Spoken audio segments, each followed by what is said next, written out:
बताइए? धन्यवाद सुमित जी। मैं कुछ बातें थोड़ा स्पष्ट कर दूं। मैं हमेशा ही किसी भी चीज का अभ्यासक रहा हूं, आज भी हूं। मैं किसी का अंधभक्त नहीं हूं, चाहे विवेकानंद जी हो, गांधी जी हो, सावरकर जी हो। किसी का अंध समर्थक भी नहीं हूं, किसी का अंध आलोचक भी नहीं हूं। पार्टियों के प्रणेता जैसे रहते हैं स्पोक्समैन, उस तरह से बात इस मंच पर हम नहीं रखना चाहते हैं और ना कोई रखे, ऐसी हम अपेक्षा करते हैं। जैसा साइंटिफिकली मेरिट्स और डिमेरिट्स दिखे जाते हैं, वैसे ही किसी विचारधारा के, व्यक्तित्व के और संदर्भ के, या उसको फिर अपनी परिभाषा में जब जैसा अपडेटिंग बोलते हैं, उस तरह से हमने सबने देखना चाहिए। ऐसी मेरी मूल विचारधारा है और इस मंच की भी विचारधारा, ऐसा मैं समझता हूँ। और उसी परिप्रेक्ष्य में जो सर्वधर्म संभाव की परिभाषा है, उसको हम व्यतीत करना बताना चाहते हैं। मैंने इसके लिए जो संदर्भ रेफरेंसेस तो काफी सारे हैं, और थोड़ा बैकग्राउंड भी जो है, जिनको पता है, मैंने मेरे वक्तव्य में बताया था, नहीं है उनके लिए बोल दूं मैं कि बचपन से ही मैं विवेकानंद जी के संपर्क में, मतलब उनके लिटरेचर के संपर्क में था। उसके बाद में गांधी साहित्य, विनोबा साहित्य, अंबेडकर साहित्य, सावरकर साहित्य आदि सारे साहित्यों का मैंने अध्ययन किया है। और अध्ययन करने के बावजूद जो अटल बिहारी वाजपेयी जी है, नरेंद्र मोदी जी है, और अभी भागवत जी, मोहन भागवत जी है, इनकी भी विचारधाराओं का अध्ययन करके जो प्रचारण प्रसारण हुआ है, उसका एक निचोड़ मैंने निकाला है। कि ऐसा नहीं कि मेरी मुंह की बातें भागवत जी के नाम पे रख दूं, या मेरी मुंह की बातें मैं विवेकानंद जी के नाम पे रख दूं। इसलिए मैंने निचोड़ करके, अध्ययन करके कुछ चीजें गूगल से ही निकाली है, इसलिए कि ताकि सभी लोग उस पर देख सके। ऐसा नहीं कि मैंने कहीं रेफरेंस से निकाला और रेफरेंस से आपने देख सके। और उस रेफरेंस को देख के मैं कुछ जो निचोड़ निकाला है, उस निचोड़ को यहाँ पे सामने रखना चाहता हूँ। वह विवेकानंद जी के रेफरेंस से लेकर कुछ जो अंश है, मैं बताना चाहता हूँ सदन को, कि ताकि वो सबके समझ में आ जाए और उसके बाद में कोई निष्कर्ष पर हम आए। और ये सभी गणमान्य व्यक्ति है विवेकानंद जी को लेकर। विवेकानंद जी का धार्मिक मेल मिलाप, सभी धर्मों के मूल सत्य का सम्मान करना, और यह मानना कि सभी मार्ग एक ही लक्ष्य की ओर ले जाते हैं, जिसे उन्होंने शिकागो धर्म सम्मेलन में प्रस्तुत किया। जहां उन्होंने कहा कि सभी धर्म मानवता के लिए एक ही उद्देश्य की पूर्ति करते हैं, इसलिए धार्मिक सद्भाव के उनके दर्शन का उद्देश्य कट्टरता से बचना और प्रेम, सहिष्णुता और आध्यात्मिक एकता के माध्यम से सभी धर्मों का पालन करना है। मुख्य सिद्धांत, सार्वभौमिक सार्वभौमिक धर्म। विवेकानंद किसी एक धर्म को श्रेष्ठ नहीं मानते थे, बल्कि उन्होंने वेदांत पर आधारित एक सार्वभौमिक धर्म की अवधारणा प्रस्तावित की, जो सभी धर्मों के सार को एक साथ लाते हैं। जो कुछ भी आता है वह मेरे पास आता है। गीता की इस शिक्षा का हवाला देते हुए विवेकानंद ने कहा कि प्रत्येक व्यक्ति अलग अलग तरीकों से ईश्वर तक पहुंचता है, चाहे वह मार्ग कोई भी हो। कट्टरता की निंदा, उन्होंने धार्मिक कट्टरता, घृणा और असहिष्णुता की कड़ी निंदा की, क्योंकि उनका मानना था कि इससे दुनिया में हिंसा और पीड़ा ही फैलती है। अनुभव पर जोर, उनका मानना था कि धर्म केवल सिद्धांतों का पालन करने के बारे में नहीं, बल्कि उनका अनुभव करने और उनके व्यवहार में लाने का एक तरीका है। मानवता की सेवा, उन्होंने कहा कि सच्चा धर्म वह है जो मनुष्य बनाता है और मानवता की इस सेवा के माध्यम से ही ईश्वर की सेवा करता है। शिकागो धार्मिक सम्मेलन में दिया गया भाषण सबको पता है, इसलिए मैं उसको रिपीट नहीं करूंगा। और संक्षेप में विवेकानंद ने धार्मिक सद्भाव का संदेश दिया है। हमें सभी धर्मों का सम्मान करना चाहिए, उनमें मौजूद साझा मूल्यों पर ध्यान केंद्रित करना चाहिए, और प्रेम और सहिष्णुता की भावना के माध्यम से एक सामंजस्यपूर्ण समाज का निर्माण करना चाहिए। इसी से मैं एक बात जोड़ दूं। मैं रामकृष्ण मिशन में सन्यासियों के साथ में 3 साल था। इस मंच पर मैंने कई बार कहा, वहां पे सभी को पता है, चरित्र में भी और जगमान्य बातें हैं कि वह विवेकानंद जी के जो गुरु थे श्री रामकृष्ण परमहंस, उन्होंने सभी धर्मों की अलग अलग, मतलब उसको आचरण किया था, और उसके माध्यम से वो एक ही निष्कर्ष पर पहुंचते कि सभी धर्म जो है वो एक ही अंतिम लक्ष्य तक जाने के अलग अलग रास्ते हैं, और इसीलिए उनका उन्होंने आचरण भी किया था। और यही संदेश जो है कि सभी धर्मों के प्रति सम्मान करो, यह विवेकानंद जी ने जग में फैलाया था। अब आ, आ, जो अभी जो प्रचलित जो रेफरेंसेस है, अटल बिहारी वाजपेयी जी, अटल बिहारी वाजपेयी जी का कहना है कि धार्मिक सद्भाव पर अपने विचारों के लिए जाने जाते थे। उनका मानना दुबे था। जी, मैं क्षमा चाहता हूँ थोड़ा सा, अगर क्या ये सत्र और भी चलेगा तभी अपन हम विस्तार से कर सकते हैं, मत कि आज ही खत्म करना है,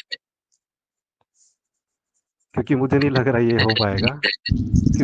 हम इसे आगे चला सकते हैं, विचारों की ठीक है, अभिव्यक्ति ठीक होना है। चाहिए। हाँ, मैं तो चाह रहा था कि शून्य से शुरू हो, सृष्टि की शून्य से, जब जीव आए थे, मैं वहां से चाह रहा था। चलो ठीक है। ठीक है, मैं रिसेंट रेफरेंस देना चाहता हूं ताकि एक 5 मिनट और लगेंगे, ज्यादा लंबा नहीं खींचूंगा मैं। अटल बिहारी वाजपेयी धार्मिक सद्भाव पर अपने विचारों के लिए जाने जाते थे। उनका मानना था कि भारत की विविधता ही उसकी ताकत है और सभी धर्मों का सम्मान किया जाना चाहिए। उनका मशहूर नारा, तन मन हिंदू जीवन, हिंदू रग रग हिंदू मेरी पहचान, उनकी गहरी सांस्कृतिक जुड़ाव को दिखाता था। लेकिन इसका मतलब असहिष्णुता नहीं था, बल्कि यह सभी के लिए अहिंसा, प्रेम और करुणा का प्रतीक था। वह कहते थे कि भारत किसी को गुलाम बनाने नहीं, बल्कि दिल जीतने आया है, और उसका मानना था कि भगवान हर इंसान के दिल में बसते हैं। उनकी मुख्य बातें थी अहिंसक राष्ट्रवाद, हिंदू की व्यापक परिभाषा। उनके लिए हिंदू सिर्फ एक धर्म नहीं था, बल्कि एक संस्कृति, जीवन जीने का तरीका और भारतीयता की पहचान था, जिसमें सभी संप्रदायों के लोग शामिल थे। करुणा और प्रेम, उन्होंने हमेशा प्रेम, करुणा और शांति का संदेश दिया, जैसा कि उनकी कविताओं में झलकता है। जिससे उन्होंने दुनिया को बताया कि हथियारों के बजाय प्रेम और सद्भाव की जरूरत है। दिल जीतने का संदेश, वह चाहते थे कि भारत दुनिया में अपनी ताकत से नहीं, बल्कि अपनी संस्कृति, करुणा और सद्भाव से जगह बनाएगा। उससे नेक्स्ट रेफरेंस मैं देता हूं प्रधानमंत्री नरेंद्र मोदी जी का। अक्सर धार्मिक सद्भाव और विविधता में एकता के महत्व पर बात की है। भारत की धर्म निरपेक्ष परंपराओं पर जोर देते हुए सभी धर्मों के लिए समान सम्मान की उन्होंने वकालत की है। मुख्य बयान और रुख, विविधता में एकता। पीएम मोदी लगातार भारत की विविध धार्मिक पृष्ठभूमि को इसकी मुख्य ताकत और पहचान, एकता का मंत्र बताते हैं। उनको धर्म की स्वतंत्रता, उन्होंने कहा कि हर व्यक्ति को किसी भी धर्म को बनाए रखने या अपनाने का निर्विकार अधिकार है, और उनकी सरकार किसी भी धर्म के खिलाफ हिंसा बर्दाश्त नहीं करेगी। सबका साथ सबका विकास, प्रधानमंत्री अक्सर धार्मिक सद्भाव के संदेश को अपने शासन दर्शन सभी के लिए विकास से जोड़ते हैं। चरमपंथ का मुकाबला, 2016 के विश्व सूफी फोरम में उन्होंने जोर देकर कहा कि आतंकवाद के खिलाफ लड़ाई किसी भी धर्म के खिलाफ टकराव की नहीं है, बल्कि मानवता और अमानवीयता के बीच संघर्ष है, और आतंकवाद और धर्म के बीच किसी भी संबंध को खारिज करने का आग्रह करना है। सांप्रदायिक घटनाओं पर भी उन्होंने अलग अलग जगह पे बयान दिए हैं, और हिंदू और मुसलमानों को एक दूसरे से लड़ना नहीं चाहिए, बल्कि गरीबी के से लड़ना इसमें सार नहीं हो चाहिए। पा रहा है दुबे जी, हम अनावश्यक चलिए, बहुत लंबा। जी। एक मिनट बस। और अंत में मैं आरएसएस चीफ मोहन भागवत, इनका भी रेफरेंस देता है। उनका भी कहना है कि आंतरिक हिंदू एकता रखो, सामाजिक विभाजन जो होते हैं उनको हटाओ, और जो पहचान है वो सभी धर्मों के बारे में एकजुटता लाने के लिए करो।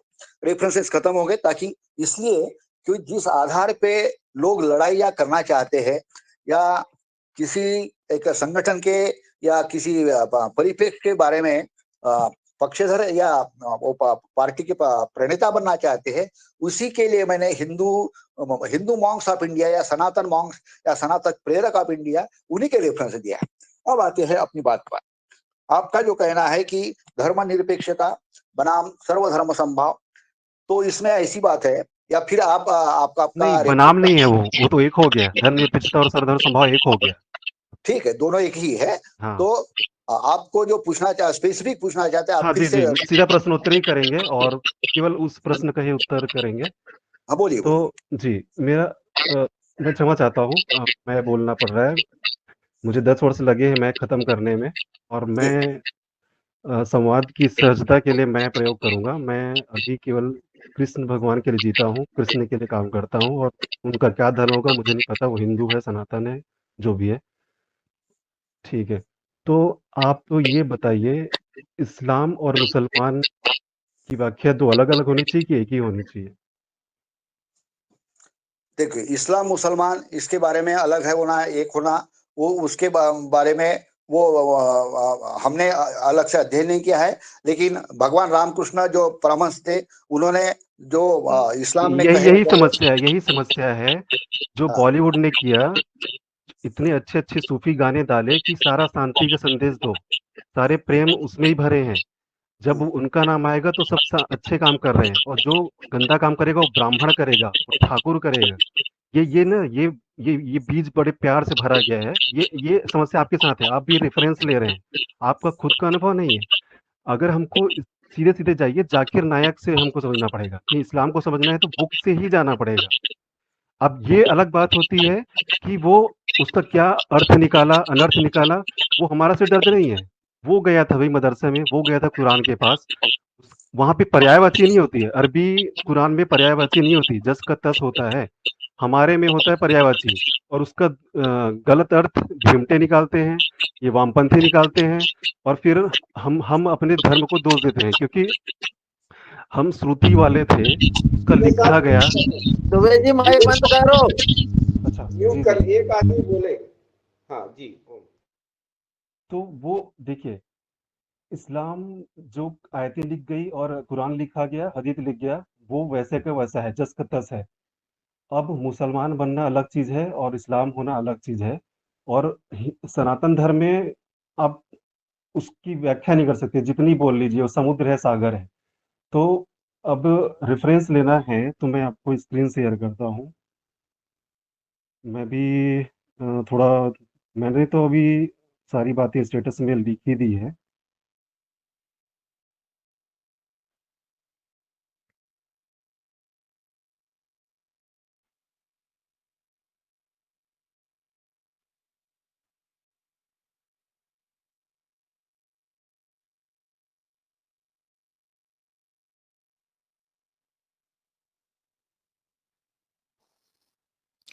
स्वामी जी आवाज नहीं आ रही। हाँ, ये वीडियो शेयर कर रहा हूँ, आ रहा है क्या स्क्रीन में? ये आया। हाँ, अब ये पता नहीं इंग्लिश में है, थोड़ा-सा आप देखिएगा। मैं थोड़ा-सा बताना चाह रहा हूँ कि क्या है इस्लाम और।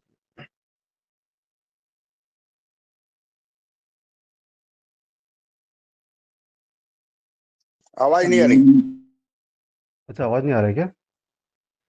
ओके, ये ठीक है, मैं ये बताता हूँ कि ये यूएई के मिनिस्टर हैं, फ़िनांस मिनिस्टर, और एक कॉन्फ्रेंस में बता रहे हैं कि आप जो उठा-उठा के ले जा रहे हो इमिग्रेशंस को, आपको लगता है कि आप ज़्यादा समझते हो इस्लाम को हमसे, और आज आप ले जाइए, कल को आप भुगतेंगे तब आप हमारे पास आओगे समझने के लिए। तो ये स्ट्रैटेजी होती है, और ये शुरू से है, लिखने के समय से है कि करना क्या है। आप हदीस को उठा के पढ़ लीजिए, आपको पढ़ना है तो महेंद्र पाल आर्या जी की वीडियो देखिए। वो इमाम थे मेरठ में, वो क्यों आर्य समाज में आए, डॉक्टर महेंद्र पाल आर्य कैसे बने। तो और हमारे यहाँ से जो कन्वर्ट होके जाता है, एक अग्रवाल है, डॉक्टर था, कपल, वो सीधा सीधा कट्टर बन गया। तो आखिर लिखा है उसके हिसाब से ही तो मुसलमान बना। उसने लिखा है, पढ़ा है, वो समझदार था, डॉक्टर था। आज भी हम देखते हैं कितने आतंकवादी आते हैं, पीएचडी, एमबीबीएस, केमिस्ट्री में पीएचडी। आखिर अपने अपने अनुभव से तो नहीं, इसलिए मैं बोल रहा था कि आपका स्वयं का अनुभव हुआ है क्या? मैंने तो लव जिहाद के केस को डायरेक्ट देखा है, मैंने लैंड जिहाद के केस को डायरेक्ट सॉल्व किया है। इसलिए बोल रहा हूँ कि आप अपना रेफरेंस दीजिए, पुस्तक पढ़ के किए क्या या फिर किसी का लिए हैं, तो हम उससे तो ये गाना से ना, गाने ने बहुत ब्रेन वॉश किया है, सूफी गानों ने, कि इस्लाम बड़ा शांति, प्रेम शांति, ये 5% लोग होते हैं जो आके बैठ जाएंगे, वो जस्टिफाई भी करेंगे। पहले तो बोलेंगे कि नहीं नहीं, इस्लाम प्रेम का संदेश देता है, शांति का संदेश देता है। जब वो टूट जाएगा तो जस्टिफाई करेगा कि नहीं भाई, वो पैलेस्टाइन को ऐसे किया तो जवाब देंगे ही। अभी जब इज़राइल में जब हमला हुआ तो पूरे विश्व के मुसलमान कोने-कोने में जश्न मनाए थे। वो आज भी काट रहे हैं, पीट रहे हैं। अभी ऑस्ट्रेलिया में जो हमला हुआ है, वो कहाँ का, आपको कहाँ से शांति का संदेश देता है? अपन सीधा तथ्य में बात करते हैं। आपने कैसे जाना कि इस्लाम शांति का संदेश देता है? आप अपने अनुभव बताइए। आपने पढ़ा, देखा, आप चलिए रिजल्ट पे बात करिए। वैसे तो अद्वैत में जाएं तो आम और आलू एक है, उसका अर्थ भोजन ही है, वैसा हो जाएगा। हम शुरू से शुरू कर सकते हैं। अभी हमको अगर देखना भी है तो अंडमान निकोबार के पास एक आइलैंड है सेंटिनलीज आदिवासी, जिनके यहाँ प्रवेश करना मना है। वो आज भी न वहाँ कृष्ण गए हैं, न क्राइस्ट गया है, न हिंदू गए हैं, न ईसाई गए हैं, न मुसलमान गया है। वो अभी भी प्रकृति के साथ जीते हैं। मगर इसका अर्थ ये नहीं हो जाता कि क्योंकि उनको अभी भान नहीं है पंचकोश शरीर का, वो उसमें संतुष्ट हैं। जैसे स्वाभाविक हमारी गति होती है कि हमारा शरीर लगता है जैसे बचपन होता है, मुझे खाना है, हर चीज खाना है, बच्चा हर चीज को उठा उठा के खाते रहता है, क्योंकि उसको लगता है भाई मेरा शरीर है, मुझे खाने की जरूरत है। थोड़ा समझ में आता है जो मैं भी रेफरेंस ही दे रहा हूँ, मेरा भी कुछ बहुत ज्यादा शास्त्र का अध्ययन नहीं है। जो पंचकोश का शरीर होता है, तो जैसे जैसे हमारी चेतना बढ़ती है, अन्नमय कोश से हम प्राणमय कोश में जाते हैं। तो प्राणमय कोश में फिर हम ऊर्जा का भान होता है कि ऊर्जा से हम संचालित हो रहे हैं। फिर होता है कि मनोमय कोश, नहीं मेरे मन मेरा ये चाहता है, मन मेरा वो चाहता है। फिर होता है विज्ञानमय कोश, होता है कि कुछ जान गए, बुद्धि लगाएंगे, बुद्धि से हम मन को थोड़ा इन सबको दबाते हैं, बुद्धि से हम मन, भोजन और ये इसको हम तीनों जो पिछले को कोष थे उसको कंट्रोल करते हैं। और सबसे अंत में होता है अपना आनंदमय कोष, आनंद की प्राप्ति के लिए।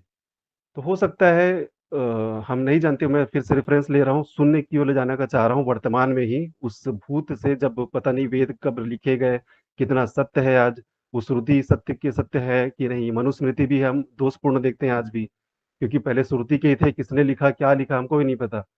किस वर्जन से हम रेफरेंस ले रहे हैं, अनेक भाष्य हैं, भगवत गीता के अनेक भाष्य हैं। तो मैं तो सबका सुनता रहता हूँ। अब भटकाव नहीं होता, अब मैं किसी को नहीं सुनता हूँ। तो यही है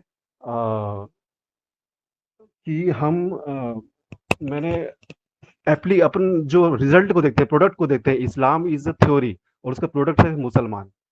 आप ये मैंने अपनी खुद के बचपन में तकरीर सुनी है, मोहल्ले में मस्जिद है, वहां से खुलेआम अपील हो रही है हिंदू बहुल इलाके में कि इन नापाक हिंदुओं के होली के त्योहार में हमारे बच्चे ना जाएं, ये ना करें, रंग ना लगने पाए, हलाम हराम है, पूरी ओपननेस से बोल रहे हैं, बीजेपी रूल्ड स्टेट में, हिंदू बहुल इलाके में। आप आप अनुभव को क्यों छुपा रहे हैं? आप पॉलिटिकली करेक्ट क्यों कर रहे हैं? आप तो गांधीवादी और तटस्थ रहिए, बर्बरिक रहिए, बर्बरिक की जैसे भाव में रहिए। अंत में सबको कृष्ण कृष्ण ही लगेगा ना, अंत में जाना है अद्वैत भाव से। मुसलमान मर के भी वहीं जाएगा, रावण मर के भी वहीं जाएगा, राम भी अवतार लेके वहीं जाना है। तो अभी पता नहीं मैं कहाँ चला गया। आप कुछ काउंटर करना चाहेंगे तो बताइए। धन्यवाद।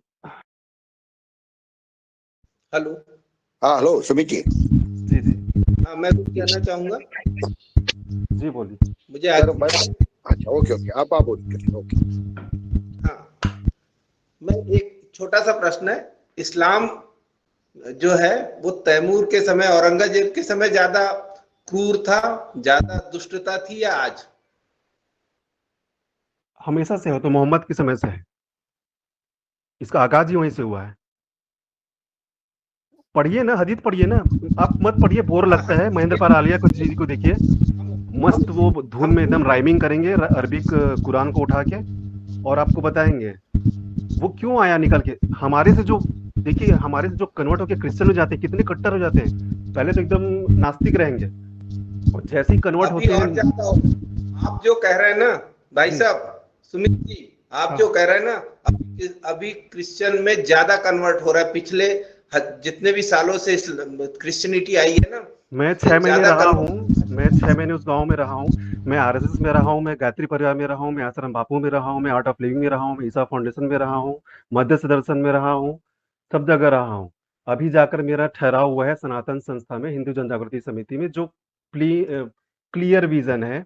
और मेरी जो आध्यात्मिक उन्नति है नास्तिक से, जो मेरे स्वयं का जो आत्म जागरण, आत्म साक्षात्कार हुआ है, मैं वो कभी कई कई जन्मों में उस गुरु को मैं उस इस संस्था को मैं, मतलब बिल्कुल प्रैक्टिकल अप्रोच है, बिल्कुल साइंटिफिक अप्रोच है, जैसा क्लास वर्क होना चाहिए। संत, ये सनातन संस्था बोलते हैं कि हम संत बनाते हैं, और हमको हिंदू राष्ट्र बनाना है।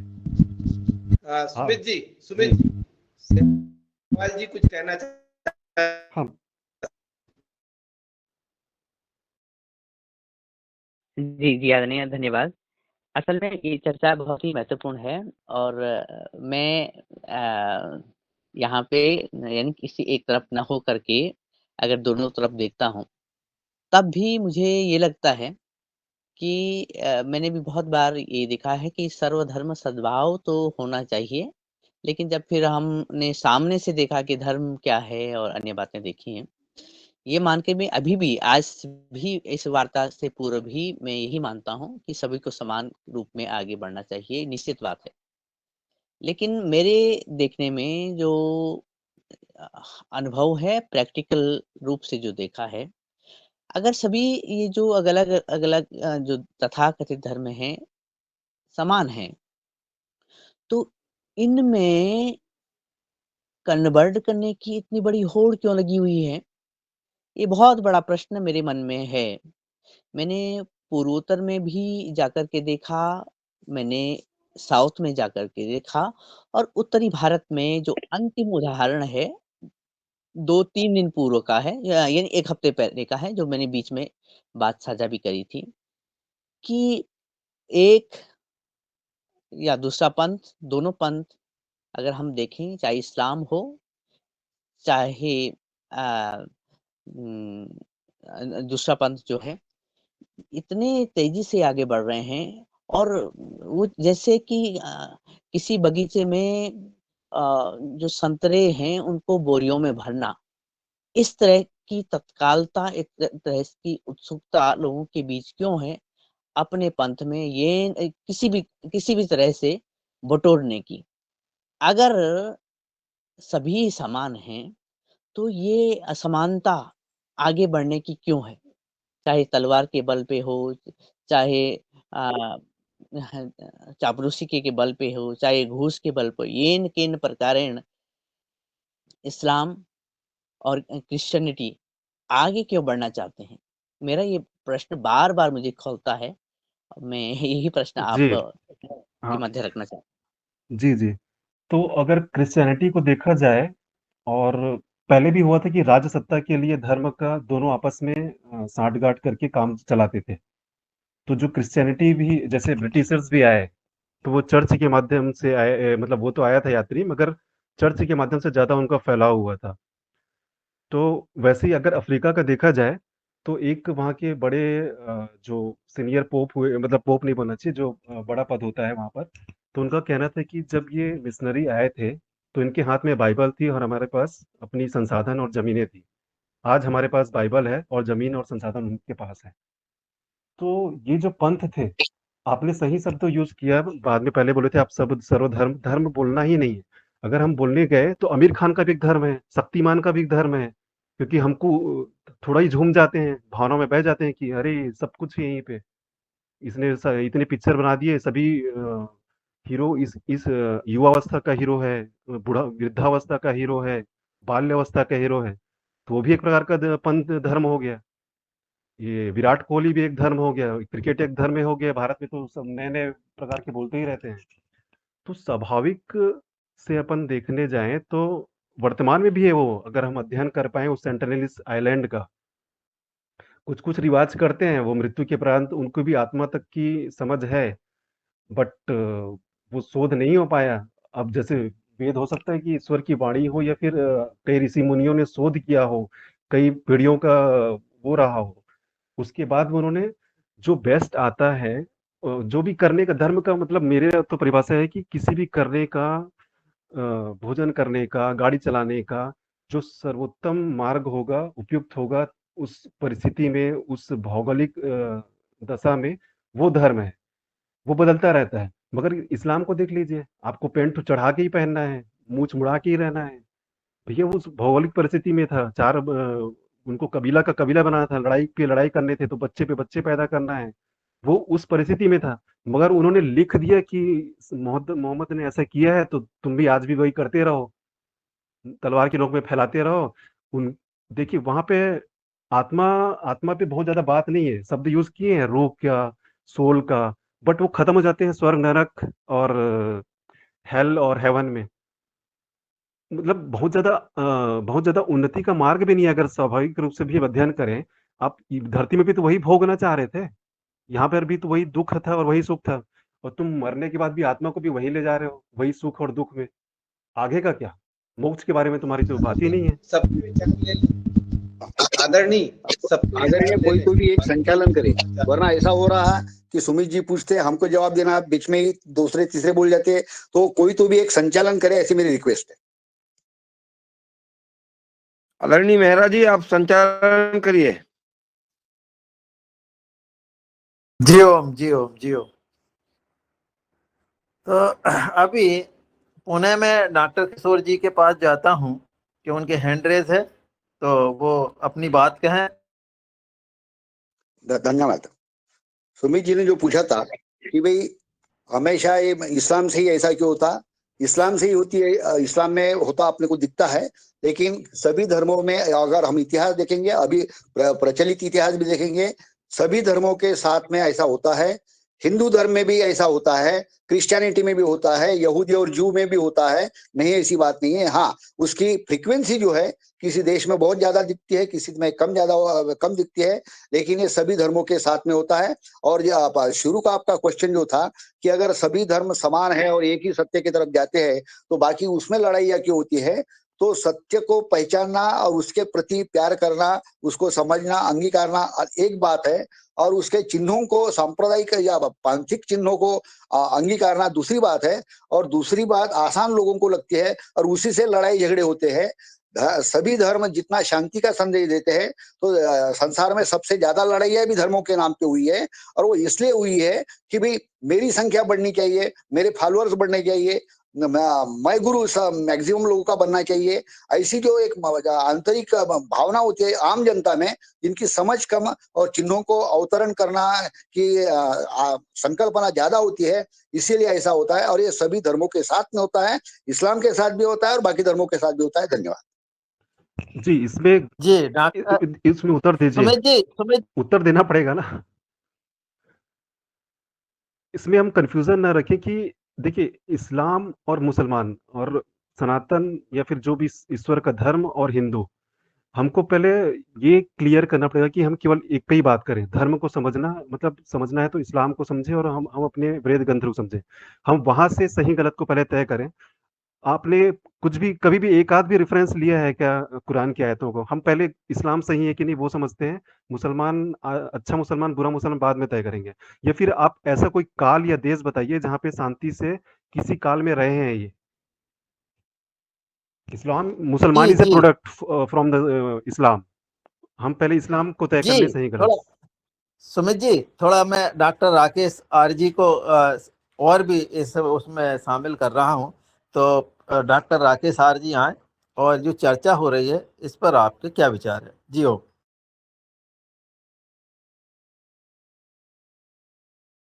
जी ओम, सभी के लिए नमस्कार।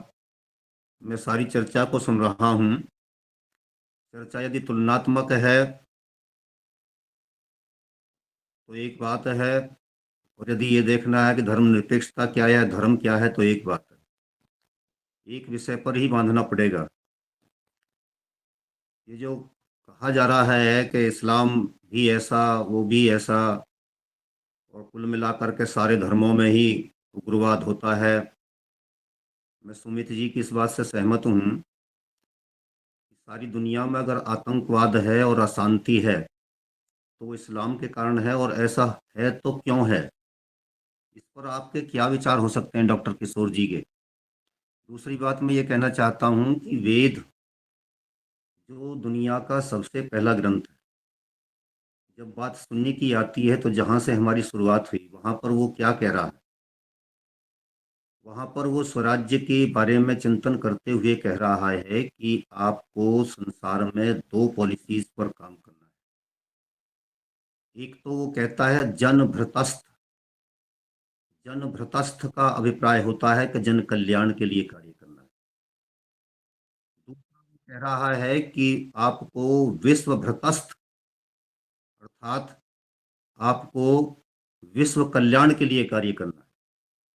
अब इन दो बिंदुओं पर डॉक्टर किशोर ये बताएं कि इस्लाम इन दोनों पर कितना काम करता हुआ दिखाई देता है। इस्लाम के वो कौन से बिंदु हो सकते हैं, कौन सी अच्छी बातें हो सकती हैं जो एक सार्वभौम धर्म की जो बात आपने की, वो तो सबसे पहले आपके पास में है सनातन। उस सार्वभौम धर्म में आप उसमें से, इस्लाम में से कौन सी अच्छाइयों को लेकर के आ सकते हैं? आप धर्मनिरपेक्षता की बात कर रहे हैं ना, तो इस्लाम की उन अच्छाइयों को गिना दें कि ये अच्छी चीजें हैं इसके भीतर, और इनको ले आइए और इनको स्वीकार करा लीजिए। इस्लाम जो हमारी अच्छी चीजें हैं, जिनमें से गांधी जी ने गीत गाया, ईश्वर अल्लाह तेरो नाम, उन्होंने तो ईश्वर नहीं बोला आज तक। वो भी तो सार्वभौम धर्म की बात करने के लिए किया गया प्रयास था। आपने बुलवाया आज तक किसी से? आज बुलवा दीजिए। वंदे मातरम नहीं बोल रहे हो, और तो क्या बोलेंगे? एक भी जरा दे दीजिए, ला करके देखिए। 1923 में काकीनाडा अधिवेशन कांग्रेस का हुआ, मोहम्मद अली जौहर उसके अध्यक्ष थे। पुस्तक है मुस्लिम तुष्टीकरण भारत विभाजन के पूर्व और पश्चात, डॉक्टर नित्यानंद की लिखी हुई है, उसी में से बोल करके बता रहा हूं आपको।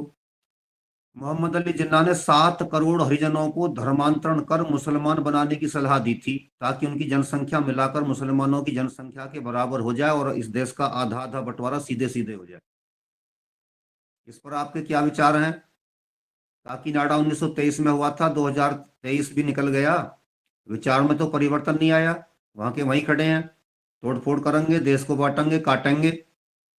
और फिर उसके बाद क्या हुआ? आज फिर से धनी अरब तेल देशों ने के धन बल के आधार पर इस्लामिक कल्चर सेंटर ने 20 अरब डॉलर व्यय कर 8 करोड़ हरिजनों को मुसलमान बनाने की योजना बनाई है।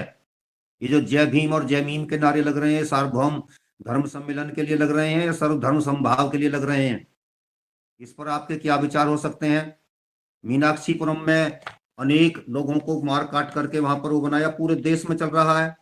मैं ये बताना चाहूंगा कि मोहम्मद अली जौहर ने क्या कहा, किसी भी स्थिति में मुसलमान को इस बात की अनुमति नहीं है, भले ही उसका कोई भी देश हो, कि वह मुसलमान के विरुद्ध खड़ा हो। आपने जितने रेफरेंस सुना दिए, हमारे उन लोगों के सुना दिए जो पहले से ही इस बात की ओपिनियन रखते हैं, इस बात से सहमत हैं कि हमको सबके साथ मिलकर के रहना है। लेकिन जो मिलकर के नहीं रहते हैं, उनको कैसे लाएंगे आप? वो कैसे मिलकर के चले हमारे साथ? वो कैसे राष्ट्रवादी बने? उनके बारे में क्या चिंतन है आप लोगों का? या ये केवल उपदेश हम लोगों के लिए है, हिंदुओं के लिए है कि आपको मिलकर के रहना? हम तो पहले से ही मिलकर के रह रहे हैं। सारी दुनिया के अनेक देशों को हमने खो दिया इस मिलने के भाव के चक्कर में। लेकिन आप उनका कितना हृदय परिवर्तन कर पाए, इस पर विचार कीजिए, इस पर बताइए। दूसरा, मैं बस 1 मिनट में बात अपनी खत्म कर रहा हूं। जमीयत उलेमाए हिंद ये कह रहा है कि यदि वर्तमान में इतनी सख्ती नहीं है, 1921 में लिखा है ये, मुत्ताहिद कौमियत और इस्लाम नाम की किताब में, यदि वर्तमान में इतनी सख्ती नहीं, यानी जिस समय आप देश की आजादी के लिए लड़ाई लड़ रहे थे और हिंदू क्रांतिकारी उसमें कहीं आगे बढ़ते जा रहे थे और ये लग रहा था कि देश तो आजाद होगा लेकिन हिंदुओं के हाथ में सत्ता जाएगी, तो उस पर चिंता व्यक्त करते हुए क्या कह रहा है ये ग्रंथ? ये कह रहा है पृष्ठ 72 पर, एक सच्चा इस्लामी राज्य स्थापित नहीं किया जा सकता है तो क्या किया जाए? तब शरीयत के अनुसार 2 बुराइयों में से एक छोटी बुराई को स्वीकार करना जरूरी है। यानी अंग्रेजों को भगा दो, लेकिन छोटी बुराई जो हिंदू है इसे अपना लो और इसके राज्य में रह करके फिर अपने राज्य की तैयारी करेंगे। क्योंकि जिहाद का कर्तव्य पालन करने में और उसके अनुसरण में हथियार या युद्ध की पद्धति का कोई प्रतिबंध नहीं है, बल्कि यह आवश्यक और उचित है कि चाहे जो भी हथियार या पद्धति हो जो शत्रु की शक्ति या प्रतिष्ठा को नुकसान पहुंचा सके, उसका प्रयोग किया जाए। भारत की स्वतंत्रता, स्वराज्य और पूर्ण स्वराज्य आदि शब्दों के प्रयोग से इसी उद्देश्य की अभिव्यक्ति होनी चाहिए कि कल को ये भारत हमारा अपना हो जाए। और जो आपके सर सैयद अहमद खान हैं, वो इन बातों की पुष्टि करते हुए कह रहे हैं कि हमको अभी थोड़ी देर शांत रहना है, लेकिन उसके बाद अपना देश भी मांगेंगे और यहाँ पर हिंदुओं का धर्मांतरण करके पूरे हिंदुस्तान को कब्जाने की तैयारी करेंगे। इस सोच पर आपका क्या कहना है? इस सोच पर कैसे जाकर के एक सर्वधर्म समभाव की नीति बने, इस पर हमें आप अपना मार्गदर्शन दें डॉक्टर किशोर जी। धन्यवाद जी। जी आदरणीय डॉक्टर किशोर जी। हाँ, धन्यवाद सर। पहले तो मैं बहुत स्पष्ट कर दूं कि धर्मनिरपेक्षता और सर्वधर्म समभाव ये दो अलग बातें हैं, एक नहीं है। कई लोगों का कंफ्यूजन है कि धर्मनिरपेक्षता अलग है, हमारा स्पष्ट रूप से कहना है, मेरा ही नहीं, जो जो उसके व्याख्याकार है उनका सबका कहना है कि धर्मनिरपेक्षता अलग चीज है और सर्वधर्म समभाव अलग चीज है। हम सर्वधर्म समभाव के बारे में बात करते हैं। एक दूसरी चीज कि अभी राकेश जी ने जो कहा और इससे पहले सुमित जी और आदि के वक्तव्य से जो आया कि सर्वधर्म समभाव हम कैसे वर्तमान में प्रस्थापित करते हैं, उसका उदाहरण इस मंच पे मैंने वक्तव्य में इसके पहले भी दिया था कि अभी हमारा ही धर्म श्रेष्ठ है ऐसा कोई ना कहे, उसके बजाय हम दूसरे धर्मों को भी समझे जाए और ऐसी सीख हम समाज में देवे कि जैसा मैंने खुद ने किया। सुमित जी बोलते कि आपने क्या, मैंने किया जो प्रयोग किया था कि मैं कॉलेज में प्रोफेसर था, करीबन 400-500 स्टूडेंट्स को हर साल मंदिर, मस्जिद, गुरुद्वारा और बाकी जो है चर्च, इनकी भेंट करवाता था। वहां पे 10-10, 20-20 मिनट उनसे बात करवाता था और इसके माध्यम से जो भाईचारा सर्वधर्म में समभाव के प्रति निर्माण हो, इस तरह से हम विदित करते थे, प्रैक्टिकल एक्सपीरियंस देते थे। एक दूसरा कि विनोबा जी ने सभी धर्मों के छोटी छोटी किताबें विश्लेषण करके कि उसमें क्या यानी अच्छाइयाँ है और क्या उसकी लिमिटेशंस है, इसके बारे में हिंदू धर्म क्या कहता है, मुसलमान धर्म क्या कहता है, ऐसी एक 8-10 किताबें उन्होंने लिखी है। ऐसे किताबों का हम वितरण करते थे, बच्चों को देते थे। वैसा ही नहीं, अलग अलग धर्मों के बारे में कॉम्पिटिशन्स यानी ऐसे राइटिंग लिखवाते थे ताकि उसने खुद का धर्म के बारे में तो हम लिखते हैं लेकिन दूसरे धर्मों के बारे में लिखते नहीं है, तो वो जब पढ़ेंगे देखेंगे तभी लिख पाएंगे। ये है कुछ फार्मूले, कुछ बिंदु है, इतने ही नहीं और भी कुछ हो सकते हैं। हम यानी बच्चों को जो शमशान घाट है तो और जो मुसलमानों का जी ओम सर, हाँ, हम इसको भी कुछ करते कम थे। शब्दों में ऐसे कुछ आप अपनी बात कहें। जो है उसके माध्यम से भाईचारा प्रस्थापित किया जा सकता है। जो जी विषयांतर किया गया है, जो प्रश्न है उसका उत्तर नहीं आया है। इस्लाम की समझ आप मुसलमान बता रहे हैं, मुसलमान दिखा रहे हैं, इस्लाम बताइए पहले। हाँ, मुसलमान ये विश्लेषण में जाने की ये जरूरत है, ऐसा हमने डॉक्टर किशोर जी, आप मुसलमान को किस तरीके से लेकर के आएंगे राष्ट्रीय मुख्य धारा में, उस पर चिंतन कीजिए और कितने मुसलमान आपके साथ हैं, आपके विचार के साथ।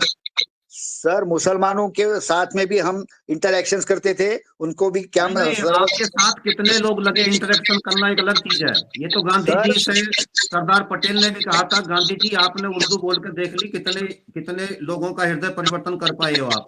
हम आपसे पूछते हैं कि आप कितने लोगों का हृदय परिवर्तन कर पाए हैं। हम तो धड़ल्ले से कहते हैं कि सबसे श्रेष्ठ धर्म केवल सनातन है, इससे अलग कोई नहीं है जो मानवता की बात करता है। लेकिन आप बताइए कि इस्लाम में ये खासियत है और इस आधार पर वो हमारे साथ आ सकते हैं। सर, इस्लाम में भी कुछ हमें एक डॉक्टर नहीं, आपके साथ कितने लोग आए आज तक सर राष्ट्रीय मुख्यधारा से जुड़ने के लिए और कितनों का हृदय परिवर्तन कर पाए आप, ये प्रश्न है मेरा। हाँ, तो ये प्रश्न हमारा हिंदू के बारे में भी है ना कि हिंदू की असली विचारधारा मानने वाले हमारे साथ में कितने हैं। वो तो चिन्हों को फिर जवाब नहीं है। नहीं सर, हिंदू ये पूर्णतया राष्ट्रवादी है। काउंटर प्रश्न नहीं हुआ। मानवता के साथ रहता है, पूर्णतया हिंदू राष्ट्रवादी है और मानवतावादी है। आप मुसलमानों को कितना कर पाए हैं ये बताइए। सर, एक पैरामीटर सभी धर्मों को लगाया जा सकता है, सिर्फ मुसलमानों को अलग पैरामीटर, हिंदू को अलग पैरामीटर, यहूदियों को अलग पैरामीटर, ऐसा नहीं लगा। पैरामीटर एक हो कि आंतरिक धर्म समझने वाले कितने हिंदू है, कितने मुसलमान है, कितने क्रिश्चियन है। जी ओम, अब इसको थोड़ा सा सर इस विषय को आप थोड़ा सा वो करें, हम केवल एक बात करें। आदरणीय दुबे जी बंद करो, माइक बंद करें जी। हम एक बात करें कि जो चीज है कि मान लो मानवता के आधार पर क्या चीज हो सकती है, यूनिवर्सल नियम क्या है, पशु पक्षी कौन से नियम मानते हैं, जो मतलब प्राकृतिक रूप से जो सही है उस पे हम बात करें। ये जो पंथ है, पंथ के माध्यम से, संप्रदाय के माध्यम से, धर्म के माध्यम से, भले भाई जन कल्याण तो सब है ना भैया, जन कल्याण की भावना तो होनी चाहिए कि नहीं होनी चाहिए। एक चीज तो कम से कम ये हो कि भाई जन कल्याण हो, भाई हम सह अस्तित्व से रह सके, ये भाव तो कम से कम हो। जब यही भाव नहीं है तो फिर कैसे। मैं आदरणीय दो हैंडरेज है, तो हैंडरेज तो बहुत है, थोड़ा सा मैं डॉक्टर राउत जी को बुलाता हूँ, फिर डॉक्टर विनोद सर को। डॉक्टर राउत जी। सर बहुत बहुत धन्यवाद, सभी का सादर अभिनंदन हो। मेरा मेरा सिर्फ ये कहना था, मैं मतलब जो विचारधारा चल रही है, विचारों की अभिव्यक्ति और वो सब चीजों की बात हो रही, तो हम विचार व्यक्त करें। और दूसरी बात ये, जो हम ईश्वर की बात करते हैं, हम धर्म की बात करते हैं, तो चाहे हिंदू हो मुसलमान हो, देश सर्वोपरि है। और चाहे इस्लाम हो, और आज की तारीख में इस्लाम से ज्यादा दूसरे धर्म अपने देश में अभी जो कन्वर्जन हो रहा है, मेरा जो इंटरनल जो अवलोकन है वो ये है कि इस्लाम से ज्यादा कन्वर्जन बुद्धिज्म का हो रहा है और ईसाइयत का हो रहा है। ये बहुत तेजी से आगे बढ़ रहा है। हमें उसको मजबूत करना है कि हम अपनी चीजों को तो बताएं लोगों को। हमें हमें अस्त्र शस्त्र से भी मजबूत होना है। वो जो हमको हमारे लोग हैं जो हिंदू की बात कर रहे हैं, हम सनातन की बात कर रहे हैं, उनको हर तरह से मजबूत करना है और उसके साथ उन्हें अपनी चीजों का भी ज्ञान हो। और इसके लिए जरूरी है कि ये पाठ्यक्रम में आए, जैसा आदरणीय डॉक्टर राकेश साहब कर रहे हैं कि वो पाठ्यक्रम की बात कर रहे हैं, तो हम इसको अपने प्रचलन में लाएं, हम अपनी चीजों को बताएं। हम ये नहीं, और विरोध जब होता है तो क्रिया की प्रतिक्रिया होती है, तो क्रिया इतनी ऐसी तीव्र ना हो कि उसकी प्रतिक्रिया में हमारा कुछ नष्ट हो। हमें हमेशा ध्यान रखना चाहिए कि ऐसी क्रियाएं करें जिसकी प्रतिक्रिया भी आए तो हम उसको संभाल पाए। ऐसा मेरा जी जी जी सर, कम शब्दों में डॉक्टर विनोद सर जी के हैंडरेज हैं, मैं उन्हें सादर आमंत्रित करता हूँ, वो भी यहाँ जी। ओम जी, सादर प्रणाम। बहुत गरम गरम बहस चल रही है, बीच में गर्माहट आ रही है, तो मुझे लगता है गर्माहट अच्छी बात नहीं है। वो जो हमारे उन्होंने कहा अटल जी ने कि मन भेद ना हो, मतभेद जरूर है। तो जहाँ पे समस्या क्या हो जाती है कि हम जब बहस करते हैं तो हम उसको मन में ले लेते हैं, और वो मुझे लगता है वो मन भेद अच्छी बात नहीं है। बहरहाल मैं ये कहना, मेरा जो अनुभव है बहुत छोटा, बहुत ज़्यादा अनुभव नहीं है, लेकिन मेरा अनुभव ये बताता है कि सर्वधर्म धर्म समभाव जो है कागजी बात है, ये जो है असंभव है। क्योंकि अगर हम इसको कंपैरेटिव एनालिसिस करें, एक धर्म धर्म तो एक ही है, वो बिल्कुल सत्य है कि केवल एक ही धर्म है, वो है सनातन यानी सत्य, बाकी सब पंथ है। तो धर्म धर्म तो वो जो हमारा जो सनातन है, हम वसुधैव कुटुंबकम की बात करते हैं। और दूसरा कहता है कि मारो काटो, दूसरा कहता है कि जो जो जिसका उद्भव ही कबीले से हुआ है, जिसका उद्भव ही इसलिए हुआ है कि मैं श्रेष्ठ हूँ, तो उसके बारे में हम क्या कह सकते हैं। दूसरा जो है वो ये सब जो भी एकेश्वर, असल में मुझे तो ये लगता है कि सारों का जो उद्भव है वो हुआ सनातन से ही है, क्योंकि एकेश्वरवाद की बात है। बाकी हमारे यहाँ दोनों हमारे यहाँ ये है कि तरीके अलग अलग हैं, पर सबकी जो है सबकी मंजिल एक ही है। तो मैं ये कह रहा हूँ कि ये बाकी में संभव असंभव बात है। अगर आप इसको विस्तार ढंग से पढ़ें तो मैंने पढ़ा है, मैंने बाइबल भी पढ़ी है, मैंने कुरान भी पढ़ी है, मैंने कुछ हदीसें भी पढ़ी हैं, तो उसके हिसाब से तो ये संभव ही नहीं है जो उनको पढ़ लेगा।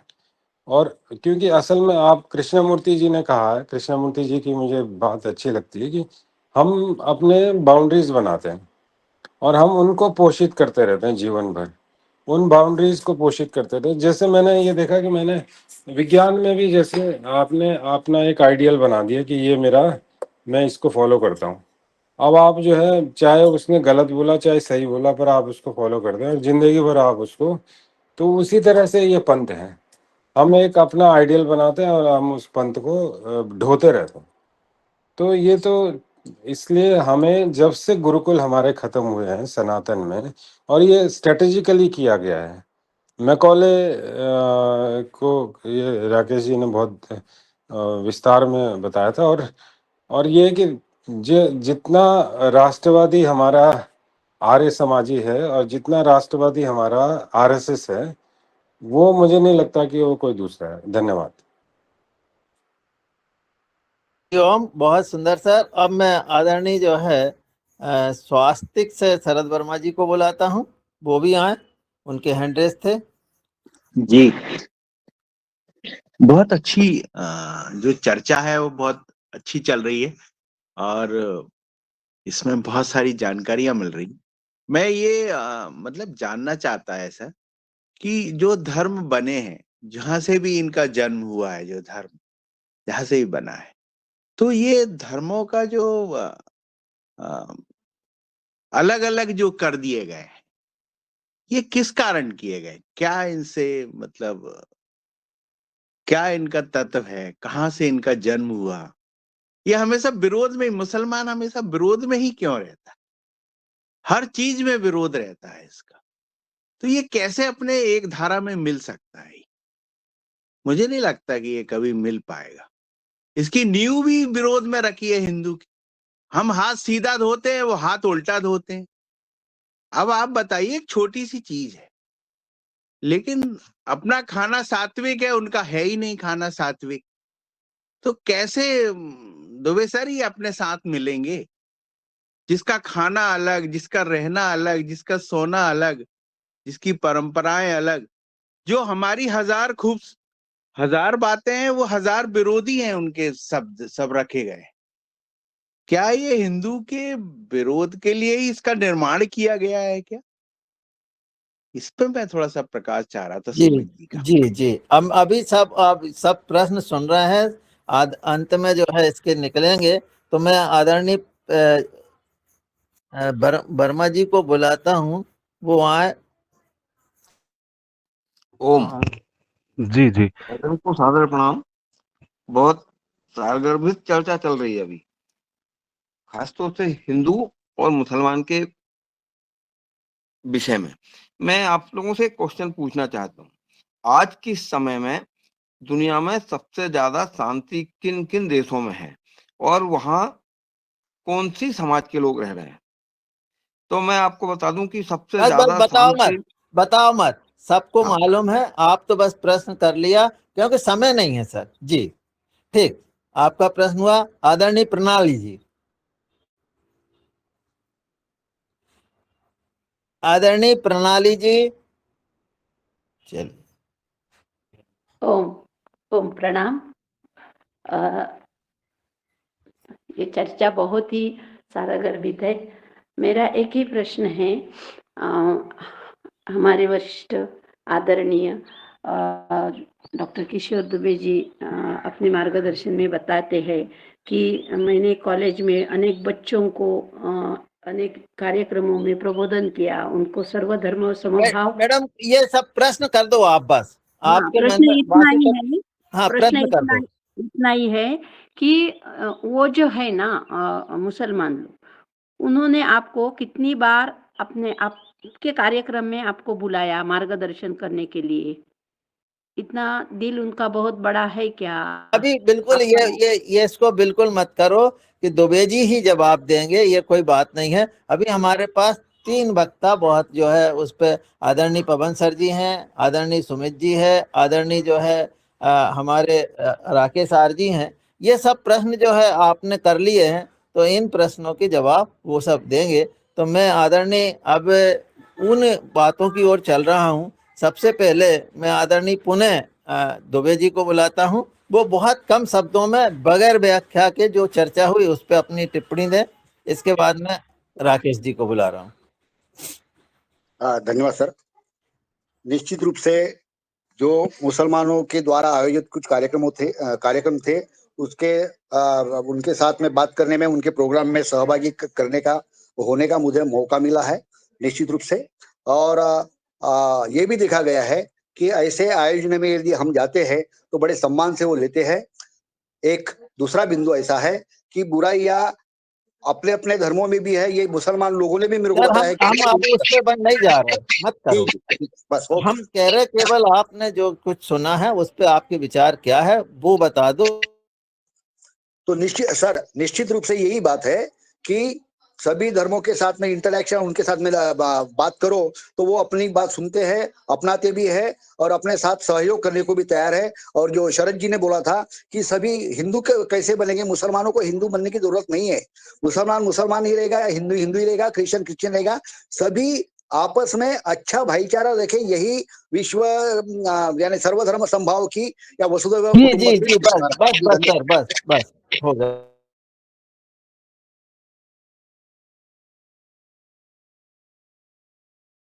का निष्कासन से निकलो आज को जो तो बताओ, बदलू है कोनो की विचारधारा? अभी हो रही है, अभी चल रहा है। हाँ तो राकेश चलाओ, सर जी, 3 दिन चलाओ, लगातार चलाओ। राकेश सर जी। हेलो, एक मेरा भी क्वेश्चन है। जी आप माइक खोलें, बोलिए। हाँ जी। हाँ हाँ। देखिए, निष्कर्ष रूप में मैं नहीं, जो अपनी मान्यता का हूँ वो यही है कि इस्लाम के भीतर शरीयत में जो वो विवादित आयतें हैं, कुरान की आयतें हैं, जो कि हिंदू के साथ या किसी भी गैर मुस्लिम के साथ मुसलमान को बैठने की इजाज़त नहीं देती, जब तक वो वहाँ पर हैं तब तक ये अलगाववाद बना रहेगा, विखंडन और आतंकवाद चलता रहेगा। और ये गांधी जी से सीधे सीधे तिलक जी ने कहा था, अब से 100 साल से अधिक पहले, कि जब तक ये आयतें हैं तब तक आपका ये सर्वधर्म समभाव का खेल कैसे पूरा होगा, इसे कैसे सिरे तक पहुंचाएंगे। पिछले 6 महीने से मैं ये पढ़ रहा हूँ और मैं इस निष्कर्ष पर पहुंचा हूँ कि जब तक ये चीजें इस कुरान में हैं तब तक एकता का कोई प्रश्न नहीं पैदा होता। जी जी, और वो आयतें आज भी हैं। तो जब आज भी हैं और उन्हीं के आधार पर काम हो रहा, अभी कल परसों आज तक टीवी चैनल पर एक चर्चा हो रही थी तो उसमें एक मुसलमान ही ये कह रहा था कि बात ये नहीं है कि मुसलमानों के भीतर 5% लोग आतंकवादी हैं, 95% अच्छे हैं। उनके शब्दों में मैं बता रहा हूं आपको, वो कह रहे थे कि अब उल्टा हो चुका है, 90% भारतीयता के और राष्ट्रवाद के खिलाफ हैं और 10% वो लोग हैं जो हम जैसे हैं मुस्लिम समाज में। इस सच्चाई को कब तक नकारोगे? नकार नहीं सकते।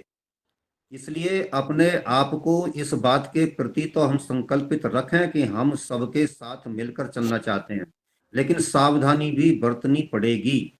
कोई इसी बहाने से हमारे कलेजा को खा जाए, एक बार कलेजा खवा लिया, बांग्लादेश दे दिया, पाकिस्तान दे दिया, उससे पहले अफगानिस्तान दे दिया, बार बार खाने के लिए हमारा ही कलेजा नहीं है।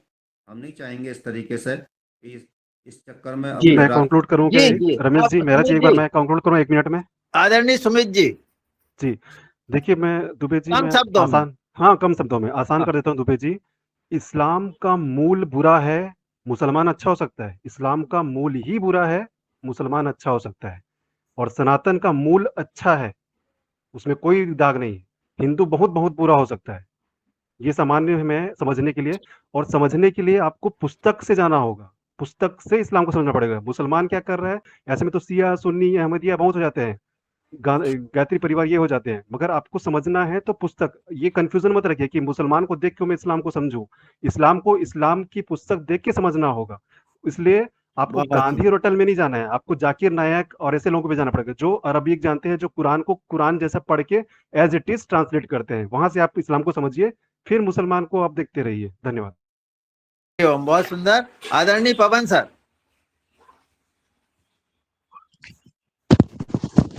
जी नमस्कार। काफी अच्छी चर्चा चल रही है, मैं पूरा नहीं सुन पाया आज की चर्चा, लेकिन इसका जो सार है वो धीरे धीरे स्पष्ट होता जा रहा है। और मूलतः मेरा भी मानना है कि मैंने भी कई पंथ के लोगों के साथ इंटरेक्ट किया, तो कुछ चीजें तो अच्छी हैं हर एक पंथ में। इसमें तो निश्चित है कि जो अच्छी चीजें हैं वो अच्छी चीजें ही सिखाती हैं, लेकिन सवाल ये है कि जो सिखाने वाले ही अगर चीजों का इंटरप्रिटेशन गलत कर दें, उनकी जो चीजें लिखी हुई हैं उसको इंटरप्रेट गलत कर दें, तो इसको कौन फिर सही करने वाला है? ना कोई कोर्ट है, ना कोई नियम है, ना कोई संस्था है। और जहाँ पर भी हमने देखा कि जहाँ पर खुली छूट मिली हुई है, चाहे भारत में मिली अपने आप को अपने धर्मों को पालन करने की, या वेस्टर्न वर्ल्ड में हम देखते हैं, यूरोप वगैरह में देखते हैं, तो वहाँ पर धीरे-धीरे जो डेमोक्रेसी के जो लूप होल्स हैं, या जो इस तरह से कार्य करने व्यवस्थाओं का लूप होल्स का फायदा लेकर के विशेष रूप से जो भी पंथ संप्रदाय अपने आप को आगे बढ़ाना चाहता है, वो बढ़ाने का उसको मौका मिल जाता है, और फिर वहाँ की जो व्यवस्थाएं हैं उस पर धीरे धीरे वो कब्जा करके अपनी व्यवस्थाएं वहाँ पर लागू कर देते हैं। ये हमने देखा है, भारत में भी देख रहे हैं, यूरोप में भी देख रहे हैं, खालिस्तानियों को कनाडा में भी घूमते हुए देख रहे हैं। तो धर्म की आड़ में कई सारे जो कार्य हो रहे हैं, जो कि क्या कहते हैं आपके जो कार्य ऐसे हैं जो कि एक तो किसी न किसी रूप में वो व्यवस्थाएं उसका एक आर्थिक पक्ष भी है, उसका एक पक्ष पॉलिटिकल पक्ष है, और उसी पक्ष के आधार पर वो अपने आप को मजबूत बनाते हुए वहाँ की जो वर्तमान व्यवस्थाएं हैं उसको छिन्न-भिन्न करते हैं। यहाँ पर भी हम लोग उसको देख रहे हैं। तो कुल मिलाकर के जो सनातन व्यवस्थाएं हैं उसकी हमें कमजोरियों को मुझे लगता है कि ये समझने की ज़रूरत है। मैंने पहले भी इस चीज़ को उठाया था कि हम दूसरों को देखने के बजाय अपनी कमजोरियों को देखें तुलनात्मक रूप में। हर एक पक्ष के में कुछ हमारी स्ट्रेंथ्स हैं, कुछ हमारी वीकनेसेस हैं। तो हम उसकी अगर तुलना करते हैं किसी भी जगह के में, किसी भी उसमें, तो हम देखते हैं कि उसकी उसकी तुलना में अगर हम अपने आप को बेस मानते हैं, तो हमारी तुलना में कोई आगे कोई चीज़ ऐसी कर रहा है जिससे कि हमारे जो सद्भाव के का जो मूल मंत्र है वो कम हो रहा है, तो उसको समझते हुए शायद हम करें। लेकिन उससे पहले हम दूसरे की तरफ देखें। हमें अपने अंदर आत्ममंथन करने की ज़रूरत है कि हमारे अंदर क्या हो रहा है, हमारे समाज में ऐसा विघटन क्या हो रहा है, उसके कारक क्या हैं? क्या लोग वाक़ई में दुखी होकर के अपना धर्म छोड़ रहे हैं, या उसके अन्य कारक भी हैं? क्या आर्थिक तंगी की वजह से छोड़ रहे हैं? क्या आर्थिक कोई और कारक तो नहीं है? तो मुझे लगता है कि जब तक कि हम रूट कॉज़ की तरफ नहीं जाते हैं और शुरुआत अपने आप से ही शुरुआत नहीं करते हैं, और हम ये देखते हैं कि जो कारक हैं उसको सँभालने के लिए हमारी व्यवस्थाएँ क्या हैं? वर्तमान में क्या व्यवस्थाएँ हैं जिसकी वजह से कोई व्यक्ति कोई जगह अपने उसको छोड़ रहा है, तो उसका रूट कॉज़ क्या है? उसको अगर समझने का प्रयास किया जाए, तो वाक़ई में हम आत्मचिंतन के साथ पहले अपने आप को मजबूत करें और फिर दूसरे की तरफ देखें। अगर आप इतने ज़्यादा मजबूत हो गए, हो सकता है कि कई सारे लोग जो अभी उन कारणों से जिसका आपने शायद समाधान कर लिया है, वो हो सकता है उससे लौट करके आपके सनातन धर्म की तरफ ही वापस अग्रसर होने का प्रयास कर लें। तो मुझे लगता है कि इन व्यवस्थाओं को हमें समझना पड़ेगा और उसको मजबूत करना पड़ेगा। अन्यथा तो ये हमेशा विघटन होता ही रहेगा और हम चर्चा भी करते रहेंगे, लेकिन इसका कोई समाधान नहीं निकल पाएगा। मेरा तो यही विचार है इस समय, और मैं अपनी बात को समाप्त करता हूँ। धन्यवाद। हम बहुत सुंदर सर, आपने बहुत सही व्याख्या की। हैंड रेज अभी भी है, पर अब समय हमें वो नहीं दे रहा, तो क्षमा मांगते हुए मैं आदरणीय मुन्नीलाल जी को दादू एक मिनट हैंड रेज है मेरा। अच्छा चल ठीक भैया, बोल। जी जी ओम, सदन को प्रणाम। आज का विषय धर्म को लेकर चल रहा था। तो जैसे कि हमने सुना है कि कर्मो धर्म, जैसा कर्म है आपका उसी को धर्म मानते हैं। अच्छा, तो ये समाज की ऐसी रीति नीति भी है, मतलब कि कर्मों को ही धर्म मानना भी चाहिए और होता भी है ऐसा। अभी जैसे वर्तमान स्थिति में हम बताएं कि हमारा कि हिंदू धर्म का एक अधिकारी जो कृषि विभाग को संचालन कर रहा था और किसानों और समाज के साथ में इतनी बड़ी भ्रष्टाचारी की है उसने वर्षों से, तो हम उसको धर्म, उसके कर्मों को धर्म माने या उसके कुछ व्यक्तित्व को धर्म माने या उसकी जाति या व्यवस्था को धर्म माने? थोड़ा सा मैं इस पे चाहता हूँ। ये गलती करते हैं हम। जी, यही गलती करते हैं हम। उसके हम हमारे में जस्टिफाई नहीं करते। वहाँ पे गलत काम को जस्टिफाई किया जाएगा। जैसे बलात्कार को भी क्षमा करने हैं, ये बिल्कुल प्रॉपर वीडियो की एक बलात्कारी को जाकिर नायक ने बिल्कुल कुरान की आयत का रेफरेंस दे करके अल्लाह तुम्हें माफ करेगा और तुम्हें इस्लाम में वेलकम है। हमारे में जस्टिफाई नहीं है। आप कहीं रेफरेंस नहीं देंगे कि यहाँ ऐसा हुआ है, इसको इस भगवान ने या इस वेद में यहाँ पे लिखा है। गलत काम के लिए कहीं नहीं है। मैं बोला ना, हिंदू गलत हो सकता है, सनातन के मूल मूल अच्छा है, इस्लाम का मूल ही बुरा है। वो छद्म रूप ले सकते हैं अच्छाई का, शांति का, उसका गाना बढ़िया बढ़िया बना सकते हैं बॉलीवुड के, मगर मूल ही हमको समझना है तो पुस्तक ही पढ़ना पड़ेगा ना। उसमें कोई गलत बात ही नहीं है। मुझे एरोप्लेन बनाना है तो पहले सब नॉलेज पुस्तक से लेना पड़ेगा कि मैंने उसको बनाते देखा है तो वो अच्छा बनाता है, ऐसा थोड़ी होता है। तो हम जैसा कर्म करते हैं वैसे ही तो हमको धर्म की भाषा सिखाई जाती है। भाई इतने जी खराब जी कर्म है, मान लो, तो हम कैसे माने कि ये किस धर्म का है, या इसको ये समझा हमें कि ये किस धर्म का व्यक्ति है फिर? वो तो त्रेता युग में भी था, द्वापर युग में भी था, उसमें कोई आप इतना संग के वो क्यों है? वो तो रावण भी थे। जी जी तो कर्मों को धर्म नहीं माने हम क्या जो कर्म करते हैं उसको कर्म को धर्म नहीं माने? जो लिखा गया है, पढ़ाया गया है कि ये कर्मो ही धर्म। सुक्तियां बहुत सी हैं, दान